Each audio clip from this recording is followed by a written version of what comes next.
नमस्कार साथियों, मैं हूं देवेंद्र शर्मा और आप देख रहे हैं हमारा यूट्यूब चैनल देवेंद्र की पोस्ट।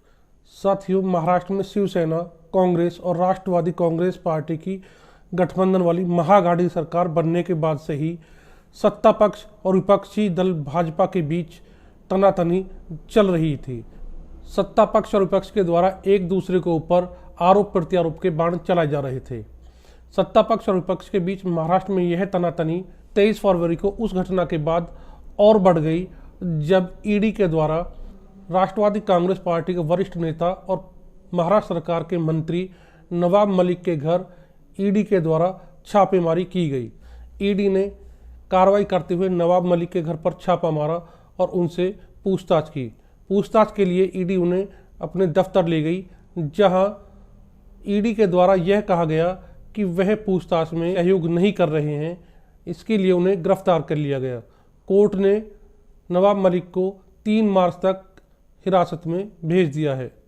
नवाब मलिक पर अंडरवर्ल्ड डॉन और 1993 के बम धमाकों के मुख्य आरोपी दाऊद इब्राहिम से संबंध रखने, मनी लॉन्ड्रिंग और गलत तरीके से कई सौ करोड़ की प्रॉपर्टी को चंद लाख रुपए में खरीदने के आरोप लगे हैं।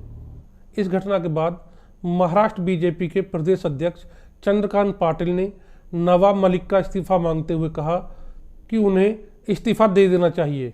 भले ही भारतीय जनता पार्टी नवाब मलिक का इस्तीफा मांग रही हो, लेकिन राष्ट्रवादी कांग्रेस पार्टी अपने नेता का इस्तीफा नहीं मांगेगी और इस स्थिति में पार्टी पूरी तरह नवाब मलिक के साथ खड़ी है। इस घटना के बाद जहां भारतीय जनता पार्टी नवाब मलिक के इस्तीफे की मांग कर रही है, वहीं शिवसेना, राष्ट्रवादी कांग्रेस पार्टी सहित महाराष्ट्र सरकार इस गिरफ्तारी का विरोध कर रही है। महाराष्ट्र में शुरू हुआ यह राजनीतिक भूचाल उत्तर प्रदेश चुनाव तक जा पहुंचा है। बहुजन समाजवादी पार्टी प्रमुख मायावती ने कहा है कि बीजेपी जांच एजेंसियों का दुरुपयोग कर उत्तर प्रदेश चुनाव को प्रभावित करने की कोशिश कर रही है। उन्होंने प्रदेश की जनता को भारतीय जनता पार्टी की चाल से सतर्क रहने को भी कहा है। वहीं समाजवादी पार्टी प्रमुख और उत्तर प्रदेश के पूर्व मुख्यमंत्री अखिलेश यादव ने भी इस घटना पर टिप्पणी करते हुए कहा है कि भारतीय जनता पार्टी विपक्ष के बड़े नेताओं की गिरफ्तारी कराकर उन्हें अपमानित करने का काम करती रही है। वहीं महाराष्ट्र के पूर्व मुख्यमंत्री और भारतीय जनता पार्टी के कद्दावर नेता देवेंद्र फडणवीस ने महाराष्ट्र सरकार पर हमला करते हुए कहा कि दाऊद इब्राहिम जैसे देश के बड़े दुश्मन की मदद करने वाले व्यक्ति को बचाने के लिए महाराष्ट्र सरकार एक साथ खड़ी है। वहीं इस घटना के बाद पश्चिम बंगाल की मुख्यमंत्री और टीएमसी प्रमुख ममता बनर्जी ने राष्ट्रवादी कांग्रेस पार्टी के प्रमुख शरद पवार को फोन कर बात की। उन्होंने कहा कि वर्तमान परिस्थितियों में बीजेपी का सामना करने के लिए एकजुट विपक्ष की बड़ी आवश्यकता है। साथियों, दरअसल 15 फरवरी को ईडी ने अंडरवर्ल्ड की गतिविधियों की जानकारी होने पर मुंबई में एक साथ कई स्थानों पर छापेमारी की थी। इन स्थानों में दाऊद इब्राहिम की बहन हसीना पारकर का ठिकाना भी शामिल है। बाद में इस संबंध में दाऊद इब्राहिम के भाई इकबाल कासकर को भी गिरफ्तार किया गया था। मीडिया रिपोर्ट के अनुसार जांच में सामने आया कि नवाब मलिक के दाऊद इब्राहिम के गुर्गे सरदार साहब अली खान और हसीना पारकर के बॉडीगार्ड सलीम पटेल के साथ कुछ डील हुई थी। साथियों, क्रूज पर पार्टी के दौरान एनसीबी के द्वारा मशहूर अभिनेता शाहरुख खान के बेटे आर्यन खान को गिरफ्तार किया गया था। आरोप था कि इस पार्टी में ड्रग्स का सेवन हो रहा था। एनसीबी ने नवाब मलिक की बेटी नीलोफर के पति समीर खान को भी ड्रग्स के आरोप में गिरफ्तार किया था। इसके बाद से ही नवाब मलिक लगातार एनसीबी के वरिष्ठ अधिकारी समीर वानखेड़े पर हमला कर रहे थे। नवाब मलिक ने समीर वानखेड़े पर कई गंभीर आरोप भी लगाए थे।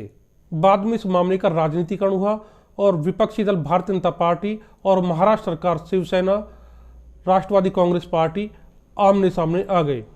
इसके बाद बीजेपी नेता देवेंद्र फडणवीस ने भी नवाब मलिक पर दाऊद इब्राहिम से संबंध होने तथा गलत तरीके से करोड़ों की संपत्ति महज कुछ लाख रुपए में खरीदने की बात कही थी।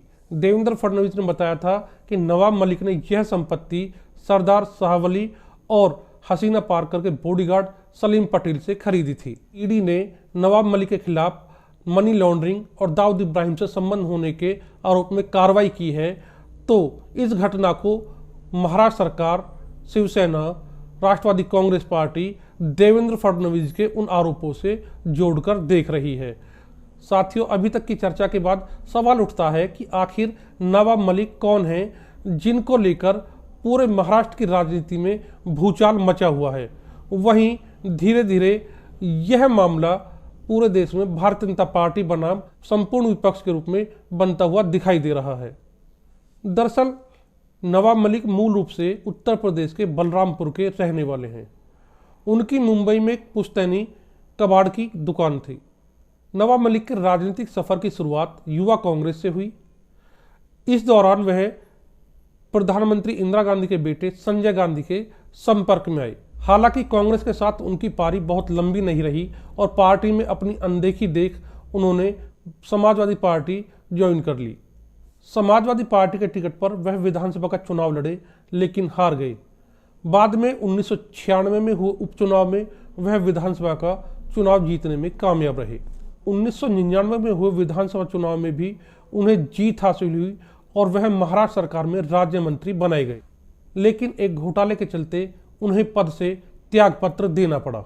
साल 2008 में नवाब मलिक दोबारा मंत्री बने।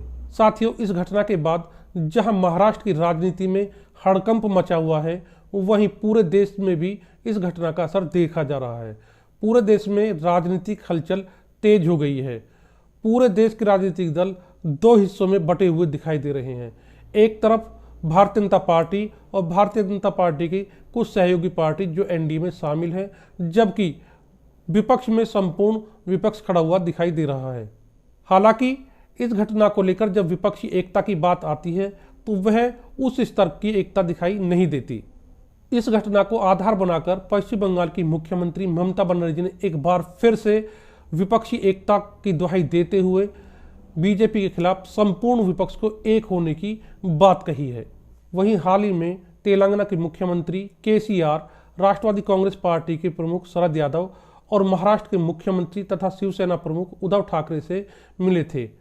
उन्होंने भी इस दौरान विपक्षी एकता का मुद्दा उठाया था। लेकिन इन राजनीतिक दलों के द्वारा जिस विपक्षी एकता की बात कही जा रही है, दरअसल वह तीसरे फ्रंट की ओर इशारा करता है। कांग्रेस पार्टी बुरे दौर से गुजर रही हो, लेकिन फिर भी इतना तो कहा जा सकता है कि बीजेपी के खिलाफ यदि कोई गठबंधन बनाया जाता है और उसमें कांग्रेस को शामिल नहीं किया जाता, तो उस गठबंधन की मजबूत कल्पना करना लगभग संभव दिखाई नहीं देता है। साथियों, यदि आपको हमारा वीडियो अच्छा लगा हो तो हमारे YouTube चैनल को सब्सक्राइब जरूर कीजिएगा।